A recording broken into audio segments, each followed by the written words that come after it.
بسم اللہ الرحمن الرحیم۔ ہم سب چوتھی نشست ہے حجت اللہ البالغہ کے مباحث پر میں استفادہ کر رہا تھا آپ سے۔ کتاب آگے بڑھتی ہے تو شاہ صاحب جو فن ہے حکمت شریعہ کے متعلق اس کے بارے میں کچھ باتیں لکھتے ہیں اور وہ بتاتے ہیں کہ یہ جو علوم اسرار دین ہے یہ تمام علوم شریعہ میں اجتہادی صلاحیت کا اگر حامل انسان ہوگا تو وہی حاصل کر سکتا ہے۔ اس طرح وہ لکھتے ہیں کہ اعلیٰ درجے کی ذہانت اس کے لیے ناگزیر ہے، اسی طرح سے توجیہ کاملہ کا ملکہ ہو، علم لدنی کا وافر حصہ ہو، تحریر و تقریر مضبوط ہو، اسی طرح سے اصول اور فرع پر گہری نگاہ ہو، اور جو سررشتہ ہے وہ ڈھونڈنے کا اس کے پاس ملکہ ہو، تدوین اصول و فرع کا ملکہ اس کو وہ بیان کرتے ہیں۔ تو یہ تو انہوں نے اس کی اہمیت کے بارے میں بات بیان کی۔ آگے ایک تفصیلی کتاب کا حصہ ہے جس میں وہ یہ بتاتے ہیں کہ یہ کتاب لکھنے کا باعث کیا چیز بنی، تو میں اس کا خلاصہ آپ کی خدمت میں رکھ کے یہ چاہوں گا کہ اس پر آپ کا تبصرہ سامنے آ جائے۔ یہ ایک بالکل ہی منفرد چیز ہے، یعنی اب تک جو پیچھے گفتگو ہو رہی تھی وہ سب خالصتاً علم پر گفتگو تھی کہ شریعت میں جو بھی احکامات دیے جاتے ہیں ان کی علل ہوتی ہیں، مصلحتیں ہوتی ہیں، اور علوم دینی یقینیہ کی بنیاد خبر احاد ہیں اور ان کو کیسے سمجھنا ہے، ان کے 4 کیٹیگریز تھیں۔ آگے وہ یہ لکھتے ہیں کہ یہ جو کتاب انہوں نے تصنیف کی ہے اس کا جو محرک بنا ہے وہ چند واقعات ہیں۔ ایک مکاشفے کا وہ ذکر کرتے ہیں کہ ایک دن عصر کی نماز کے بعد اللہ کی طرف متوجہ ہو کر بیٹھے تھے کہ یکا یک حضرت صلی اللہ علیہ وسلم کی روح ظاہر ہوئی اور اس نے شاہ صاحب کو کسی چیز سے ڈھانک دیا، جیسے کوئی کپڑا ڈھانکا جاتا ہے۔ اس مکاشفے کے دوران شاہ صاحب کے دل میں یہ بات آئی کہ یہ دین کی خاص قسم کی تشریح کی طرف اشارہ ہے۔ ایک اور الہام کا وہ ذکر کرتے ہیں کہ قلم تقدیر نے، شاہ صاحب لکھتے ہیں کہ یہ بات میرے حق میں لکھ دی تھی کہ میں اپنی حیات میں کوئی ایسا کارنامہ سر انجام دوں گا جس کے ذریعے سے اللہ کی زمین نور حق سے منور ہو جائے گی اور دور آخر میں دین پر شباب چھایا ہے اور شریعت جو ہے استدلال کے پیکر میں رہنما ہوگی۔ ایک اور انہوں نے خواب کا ذکر کیا کہ حضرات حسنین رضی اللہ تعالیٰ عنہما نے شاہ صاحب کو ایک قلم یہ کہہ کر دیا کہ یہ ہمارے نانا جان کا قلم ہے، اور اس خواب کی تعبیر شاہ صاحب نے یہ کی کہ دین کی کوئی بہت بڑی خدمت ہے جو ان سے اللہ تعالیٰ لینا چاہتا ہے۔ تو وہ لکھتے ہیں کہ بار بار میرے دل میں یہ خیال آتا تھا کہ میں کس طریقے سے اس کو آگے لے کر بڑھوں، اور پھر ایک محرک پیدا ہوا کہ ان کے ایک ماموزاد بھائی جو اس علم کو سیکھنا چاہتے تھے انہوں نے ان سے اس چیز کی التجا کی، اور یہ اس طرح سے بہانہ بنا اس کتاب کی تحریر کا۔ اچھا، پیچھے جو انہوں نے بتایا تھا کہ جو فن ہے جس پر ہم گفتگو کر رہے ہیں تفصیلی آپ نے بتایا تھا، جو ان کا منہاج ہے، اس کو اگر آپ حاصل کرنا چاہتے ہیں تو علم لدنی آپ کے پاس ہونا چاہیے وافر مقدار میں، اور پھر اس کے بعد شاہ صاحب نے اپنے مکاشفات کا ذکر کیا ہے۔ تو میں یہ جاننا چاہتا ہوں کہ یہ جو ہمارا ایک دینی منہاج ہے اس کے اندر یہ علم لدنی کیا چیز ہے جس کی طرف شاہ صاحب اشارہ کر رہے ہیں، اور پھر یہ جن چیزوں کو انہوں نے ایک طرح سے اشارہ بتایا ہے، ایک تائیدی نصرت کا کہ اللہ کی طرف سے یہ ہوا یا خواب میں حسنین آ گئے یا اس طرح کا معاملہ، اس کی کیا حقیقت ہے، اس میں اس کو کیسے دیکھتے ہیں آپ؟ اس سے پہلے شاہ صاحب نے اس علم کی اہمیت سے متعلق جو کچھ کہا ہے اس کو بھی سمجھ لینا چاہیے۔ یعنی ہمارے ہاں ایک چیز یہ ہے کہ قرآن مجید کو پڑھا گیا، قرآن مجید کو سمجھا گیا، ایسے ہی کوئی روایت سامنے آئی، ہم نے اس کا مطلب جانا، اس کا فہم حاصل کیا، یہ ابتدا ہے۔ اس کے بعد وہ چیزیں آتی ہیں جن کا تعلق دین کے نظام فکر سے ہے، یعنی جس میں آپ چیزوں کا باہمی ربط دریافت کرتے ہیں، اسی طرح سے علل متعین کرتے ہیں۔ علل کے بارے میں بھی ہم جانتے ہیں کہ بعض ایسی ہیں جو اللہ تعالیٰ نے خود بیان فرما دی ہیں یا رسالت مآب نے خود بیان فرما دی ہیں۔ شاہ صاحب اس کی آگے چل کے مثالیں بھی دیں گے۔ انہوں نے بہت سی روایات ایک جگہ جمع کی ہیں حجت میں، جس سے انہوں نے اس علم کی جانب اشارہ کیا ہے۔ یہ اپنی جگہ ایک طے شدہ بات ہے، لیکن بہت سے مقامات ایسے ہیں جہاں وہ علل الفاظ میں بیان نہیں ہوئی، وہاں ظاہر ہے کہ آپ کو اندر اتر کر دیکھنا پڑتا ہے۔ پھر یہ کہ جب آپ علت دریافت کر لیتے ہیں، یا مثال کے طور پر وہ علت بیان ہوئی ہے، جیسے محرمات کی علت بیان ہوئی ہے کہ وہ فاحشہ ہے، لیکن اس کے بعد اس کے لیے ایک انضباط چاہیے ہوتا ہے، یعنی علت بعض اوقات ایسے طریقے سے بیان ہو جاتی ہے یا ایسے الفاظ میں بیان ہو جاتی ہے کہ اس میں بڑی وسعت کا امکان ہوتا ہے۔ پھر یہ کہ وہ وسعت ایسی ہوتی ہے کہ جس میں ایک آدمی اس کو ایک چیز قرار دے دے گا، دوسرا دوسری چیز قرار دے دے گا، اس کے حدود کی تعین کی جاتی ہے، یعنی یہ چیز پھر اللہ تعالیٰ کے ہاں کس پہلو سے ہے، ظاہر ہے کہ اس کا بھی تعلق تدبر سے ہے۔ اسی طرح قرآن مجید بہت سی چیزوں کے بارے میں یہ واضح کر دیتا ہے کہ ان کے پیش نظر کیا حکمت ہے۔ یعنی ایک چیز تو نا علت تو منات ہے، اس پر حکم کھڑا ہوتا ہے، وہ گویا منطقی اساس ہے کسی حکم کی، اور اس کا تعلق زیادہ تر اس حکم کو سمجھنے سے ہوتا ہے، لیکن یہ کہ اس کا مقصد کیا ہے۔ جیسے مثال کے طور پر نماز کے بارے میں کہا کہ اقیم الصلاۃ علی ذکری، روزے کے بارے میں کہا لعلکم تتقون، بیان کر دیتا ہے اس مقصد کو، لیکن بہت سی جگہیں ایسی ہیں کہ جہاں وہ اس طریقے سے بیان نہیں کرتا، کچھ اشارات ہوں گے، شاک سباق سے ایک بات معلوم ہو رہی ہوگی، اور بعض جگہیں ایسی ہیں کہ جن میں اس کو انسان کے ذوق پر اور اس کی عقل پر چھوڑ دیا گیا ہے۔ اگر وہ اللہ تعالیٰ کی کتاب پر غور کرے گا تو خود اس بات کو دریافت کر لے گا۔ اسی طریقے سے جب آپ اسرار کہتے ہیں، یعنی کسی حکم کے پیچھے، شریعت کسی ہدایت کے پیچھے کیا چیز ہے، تو پیچھے جانے کا ایک عمل ہے۔ اب ظاہر ہے کہ پیچھے جانے کا عمل کوئی ٹامک ٹوئیاں مارنے کے طریقے پہ تو نہیں ہوگا نا، آپ کو اس کو متعین کرنا پڑے گا، اس کے لیے استدلال پیش کرنا پڑے گا۔ وہ استدلال ضروری نہیں کہ جس مقام پر آپ گفتگو کر رہے ہیں وہاں ہو، وہ پورے دین کے نظم میں ہو سکتا ہے، وہ دین کے مقصد میں ہو سکتا ہے، وہ دین کے کانٹینٹ میں یا اس کے مشمولات میں جتنے احکام ہیں ان سب کے باہمی ربط کو متعین کرتے ہوئے ہو سکتا ہے کہ کسی غیر معمولی آدمی کو حاصل ہو گیا ہو۔ اسی طریقے سے یہ دیکھیے کہ قرآن مجید میں نظم کیسے ہے، نظم کلام کی کیا نوعیت ہے، اور خود کتاب کا نظم کس طرح سے ہے، وہ آپ کے سامنے بے شمار مسائل کے بارے میں روشنی پیدا کر دیتا ہے۔ لیکن وہ روشنی ایسی تو حاصل نہیں ہوئی، اس میں قرآن مجید تدبر کا موضوع بنے گا، پورے کلام کو آپ دیکھیں گے، صورتیں بار بار آپ کے مطالعے سے گزریں گی، ان میں جو حقائق بیان کیے گئے ہیں ان کا سررشتہ دریافت ہوگا، یہ پتہ چلے گا کہ بات کہاں اور کس طریقے سے ہوئی ہے۔ اسی طرح سے یہ جاننا مثال کے طور پر کہ اس آیت میں یہ امر کس پہلو سے آ گیا ہے، نہیں کس پہلو سے آ گئی ہے، یا عام کس پہلو سے استعمال ہوا ہے، حقیقت اور مجاز کا تعلق کس طریقے سے پیدا ہو رہا ہے، یہ جتنی چیزیں ہیں یہ اگر آپ صحیح طریقے سے کلام کو سمجھیں گے تو بڑے تدبر کا تقاضا کرتی ہیں۔ تو جو چیزیں شاہ صاحب نے بیان کی ہیں کہ اس میں آدمی کے اندر یہ صلاحیت ہونی چاہیے، یہ صلاحیت ہونی چاہیے، وہ بالکل درست ہے، یعنی اس میں کوئی شک ہی نہیں ہے کہ اگر ایک آدمی محدث بننا چاہتا ہے مثال کے طور پر تو اس علم کے اپنے حدود ہیں اور اپنے ذرائع ہیں، لیکن شاید یہ علم وہ ہے کہ جس میں وہ سب صلاحیتیں چاہیے ہوتی ہیں جو ان تمام علوم سے متعلق ہیں، انہوں نے ان کو گنوا دیا اور یہ بتا دیا۔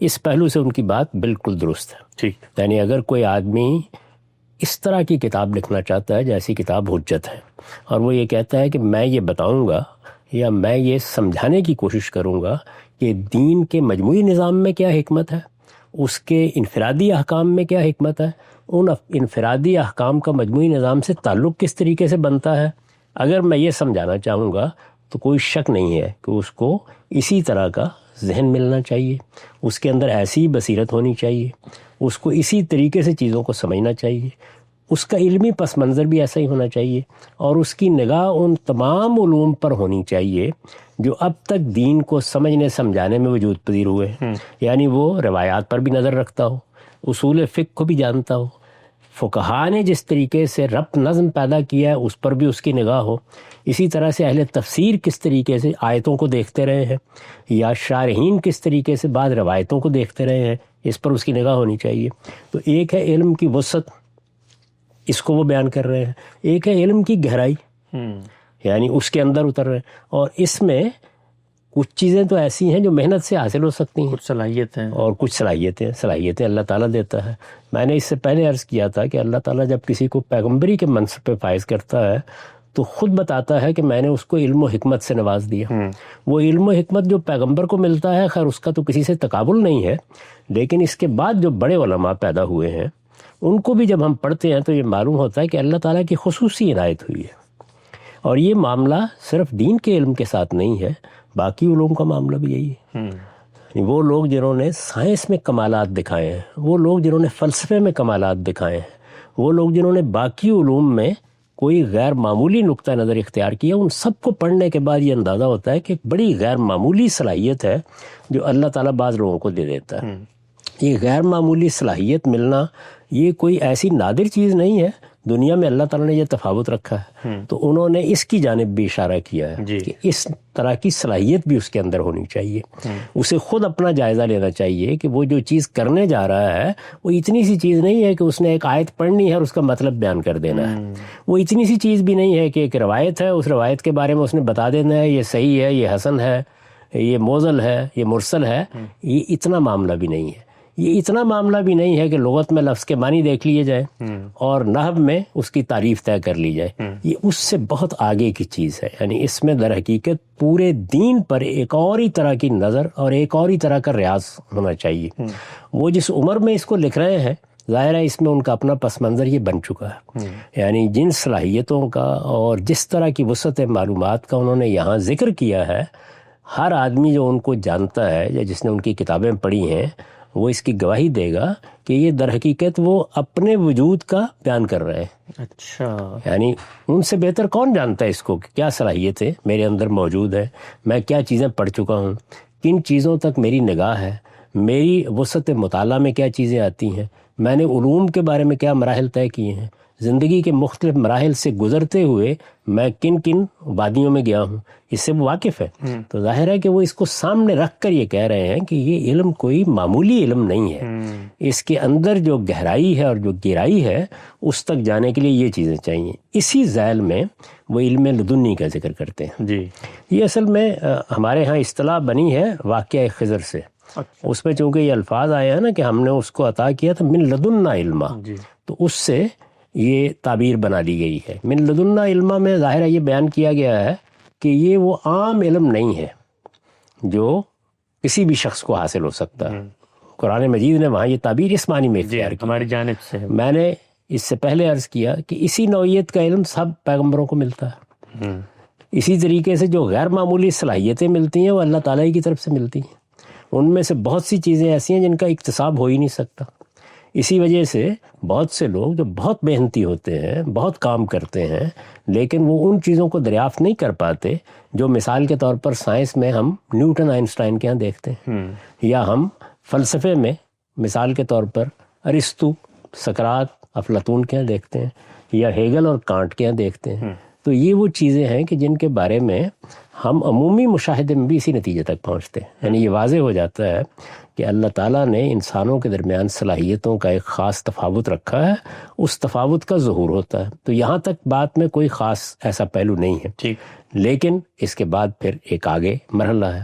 وہ آگے مرحلہ یہ ہے کہ اللہ تعالیٰ کی خصوصی عنایت بھی ہونی چاہیے۔ یعنی ایک تو چیز یہ ہے کہ صلاحیتیں دے دیں اللہ تعالیٰ نے، وہ دینی علم کے بارے میں بھی ہو سکتی ہیں، دنیوی علم کے بارے میں بھی ہو سکتی ہیں۔ وہ علم لدنی آپ اگر اس کو اس معنی میں لے لیں تو اللہ کی خاص عنایت بھی ہو گئی، لیکن اس خصوصی عنایت سے بھی آگے یہ ہے کہ اللہ تعالیٰ کی طرف سے گویا الہامی رہنمائی بھی میسر ہو۔ اچھا، یہ جو الہامی رہنمائی ہے یہ تصوف کی روایت کے نتیجے میں ہمارے ہاں ایک باقاعدہ ذریعہ علم بنی ہے۔ اچھا، چنانچہ شاہ صاحب اپنی کتابوں میں جگہ جگہ یہ بیان کریں گے کہ اللہ تعالیٰ نے مجھ پر یہ بات الہام کر دی۔ اب اس کو آپ سادہ طریقے سے بھی لے سکتے ہیں کہ اللہ نے میرے دل میں ڈال دی، مجھ پر یہ بات واضح ہو گئی، یا میں غور کر رہا تھا تو پروردگار کی عنایت ہو گئی۔ لیکن ظاہر ہے کہ اس کا ایک خاص پس منظر کا مفہوم بھی ہے اس میں جو اللہ تعالیٰ کی طرف سے رہنمائی ہوتی ہے، اس رہنمائی کی تمہید ہے وہ واقعات جو انہوں نے بیان کی ہیں۔ اچھا، یعنی گویا پہلے انہوں نے وہ چیزیں بیان کی ہیں جو عالم اسباب میں درکار ہے۔ ٹھیک، آدمی کون ہے، اس کی صلاحیت کیا ہے، اس کی وسعت مطالعہ کیا ہے، وہ کن علوم سے متعلق ہے، اس نے کیا کیا مراحل طے کیے ہیں، اس کی زندگی میں کیا حوادث ہوئے ہیں، اور وہ کس طریقے سے پورے دین کو اس کے نظام فکر میں رکھنے کی تربیت پا چکا ہے۔ اور پھر یہ کہ اس کے پاس وہ خاص علم بھی ہونا چاہیے جو کسی فن کے ساتھ مناسبت کے لیے اللہ تعالیٰ عطا فرماتے ہیں، اور وہ علم جب کسی کو مل جاتا ہے تو پھر وہ اپنے شعبے میں غیر معمولی نتائج نکال دیتا ہے۔ یہ اللہ تعالیٰ کی سنت ہے، اس کو آپ ویسے ہی دیکھ سکتے ہیں۔ یعنی ہر علم میں آپ کو 2 4 10 لوگ ایسے مل جائیں گے کہ جو اس کی دنیا تبدیل کر دیتے ہیں۔ سوچنے کا انداز بدل دیتے ہیں، دیکھنے کا طریقہ بدل دیتے ہیں. ایسے لگتا ہے کہ جیسے دنیا اطمینان کے ساتھ ایک راستے پر چل رہی تھی، انہوں نے آ کے دنیا کی مہار پکڑی اور اس کو ایک دوسرے راستے کے اوپر ڈال دیا. یہ بالکل ٹھیک بات ہے، لیکن اس کا بھی تعلق اس سے ہے کہ یہ اللہ کی وہ عنایت ہے جو انسانوں کے درمیان اس کی عادت کے مطابق ہوتی رہتی ہے. وہ ایسے ہی کرتا ہے، اس لیے کہ بہت سی چیزوں کا انکشاف، بہت سی ایجادات، بہت سے نئے علوم اسی طریقے سامنے آتے ہیں. یہ یوں نہیں ہے کہ سارے لوگ مل بیٹھ کے کہیں مشاورت کرتے ہیں تو یہ چیزیں پیدا ہوتی ہیں غیر معمولی شخصیات سے. تو یہاں تک تو آپ اللہ تعالیٰ کی عادت کے مطالعے میں کھڑے ہیں. یہ جو آخری مرحلہ ہونا چاہیے، یعنی جس کو آپ الہامی مرحلہ کہہ سکتے ہیں. انبیاء علیہم السلام کے بارے میں تو یہ بالکل واضح ہے. انبیاء علیہم السلام سے متعلق تو خود قرآن نے صراحت کر دی کہ ان کو وحی دی جاتی ہے، ان کی طرف اللہ کے فرشتے آتے ہیں، اللہ اپنا پیغام پہنچاتا ہے، ان کی زبان پر اپنی کتاب جاری کر دیتا ہے. تو وہاں تو یہ چیزیں بالکل متعین ہیں. تو کیا رسول اللہ صلی اللہ علیہ وسلم کے بعد بھی یہ سلسلہ جاری ہے؟ یہ معلوم ہے کہ ہمارے ہاں اگرچہ یہ بات روایت میں واضح کر دی گئی کہ اب صرف مبشرات باقی رہ گئے ہیں. جب پوچھا گیا تو آپ نے فرمایا کہ یہ رویا الرجل الصالح، یعنی کسی خواب میں، رویا میں، سوتے میں انسان کو اللہ تعالیٰ کی طرف سے کوئی رہنمائی حاصل ہو جائے. یہ جو رہنمائی سوتے میں حاصل ہوتی ہے، جس کو آپ خواب کہتے ہیں، رویا کہتے ہیں، اس میں چیزیں محتاج تعبیر بھی ہوتی، یہ ہم سب جانتے ہیں. خود قرآن مجید نے یوسف علیہ السلام کا ذکر کرتے ہوئے ان کا رویا بھی بیان کیا اور ان کے زمانے کے بادشاہ کے رویا بھی بیان کی. اسی طریقے سے زندہ میں ان کے ساتھیوں کے رویا بیان کیے. تو یہ معلوم ہوا کہ رویا میں رہنمائی کس طرح حاصل ہوتی ہے، اس میں چیزیں دکھائی کیسے جاتی ہیں، ان کی تعبیر کس طریقے سے کی جاتی ہے. یہ چیز بھی دنیا میں عام ہے. یعنی رویا آپ نے بھی دیکھے ہوں گے، میں نے بھی دیکھے ہوں گے، اس طرح کی بہت سی چیزیں لوگ آپ کو بیان کرتے ہیں. اس میں عام لوگوں کو بھی ایسے خواب آ جاتے ہیں جو بالکل سچے خواب ہوتے ہیں. یعنی ایسے معلوم ہوتا ہے کہ جیسے کفل کی صبح ان کو بتا دیا گیا کہ یہ ہونے والا ہے. اسی طرح سے ان کی تعبیر بھی بالکل واضح ہوتی ہے. تعبیر کا علم اپنے ہاں موجود ہے. تو یہ بات تو خود حدیث میں بیان ہو گئی، اس وجہ سے یہاں تک بھی کوئی تردد نہیں. جی. اس کے بعد ایک اگلا مرحلہ یہ ہے کہ سوتے میں خواب آنا، یہ تو میرے آپ کے سب کے ساتھ ہوتا ہے، روز ہوتا. جاگتے میں آ جائے. اچھا. یعنی وہ رویا عین بن جائے. انسان جاگ رہا ہے، بیدار ہے، غور و فکر کی کیفیت میں ہے، ایک خاص نوعیت کا باطن کے ساتھ تعلق اس نے پیدا کر لیا ہے. اپنے نفس کے اندر وہ جھانک کر دیکھنے کی کیفیت میں ہے. اس میں اسی طرح کی کیفیت پیدا ہو گئی جو سوتے میں ہوتی ہے. یعنی سوتے میں بھی جو کچھ ہو رہا ہوتا ہے وہ یہی ہے نا کہ ہمارے ظاہری حواس معطل ہوتے ہیں، ہم سو رہے ہوتے ہیں. اس سوتے کی کیفیت میں باطنی حواس بیدار تر ہو جاتے ہیں اور پھر وہ منبع بن جاتے ہیں اس طرح کی ہدایت کا. تو صوفیہ کے ہاں یہ چیز آپ کو عام ملتی ہے. اب میں ابھی اس پر کوئی تبصرہ نہیں کرتا کہ اس کی نوعیت کیا ہے، اس کی حقیقت کیا ہے، کیا یہ فی الواقع کچھ ہوتا ہے. یہ اسی طرح ہے کہ جس طرح پیغمبروں کے ساتھ ہو جاتا ہے. مثلا رسالت مآب صلی اللہ علیہ وسلم کے بارے میں ہم یہ جانتے ہیں کہ اس میں بیداری کے رویا دیکھیں آپ نے بعض، یعنی چیزیں آپ کے سامنے کھول دی. کیا یہ آپ کے بعد بھی ہیں؟ کیا اس روایت میں جو بات بیان کی گئی ہے اس کے دائرے میں یہ چیز آتی ہے؟ یہ ایک الگ بحث ہے. لیکن اس سب سے قطع نظر بہرحال شاہ صاحب چونکہ اس کو مانتے بھی ہیں، اس کے قائل بھی ہیں، اپنے بارے میں بھی اور صوفیہ کے بارے میں بھی، بزرگوں کے بارے میں بھی، وہ اس روایت کے اندر کھڑے ہیں. اس میں جس وقت انسان تصوف کی راہ اختیار کرتا ہے تو یہ مراحل بھی آ جاتے ہیں جس کو آپ مکاشفے سے تعبیر کر سکتے ہیں. اور اس کے لیے اور بہت سی تعبیرات اور بہت سی چیزیں بھی موجود ہیں. ان مکاشفات کا آپ ذکر مثال کے طور پر شیخ اکبر کے یہاں بھی دیکھیں گے. پوری کتابیں ہی گویا معلوم ہوتا ہے کہ جس طرح مکاشفے میں املا کرا دی گئی ہیں. بہت سے دوسرے صوفیہ بھی ان چیزوں کو بیان کرتے ہیں. تو یہ شاہ صاحب نے اپنے اس پس منظر میں اپنا ایک تجربہ بیان کیا ہے. اس کو آپ شاہ صاحب کی جیسی شخصیت ہے اس کا لحاظ کرتے ہوئے یہ کہہ سکتے ہیں کہ بعض اوقات آدمی جاگتے میں بھی رویا کی کیفیت پہ چلا جاتا ہے. اچھا. اور اس میں اسی نوعیت کی چیزیں وہ دیکھ بھی لیتا ہے.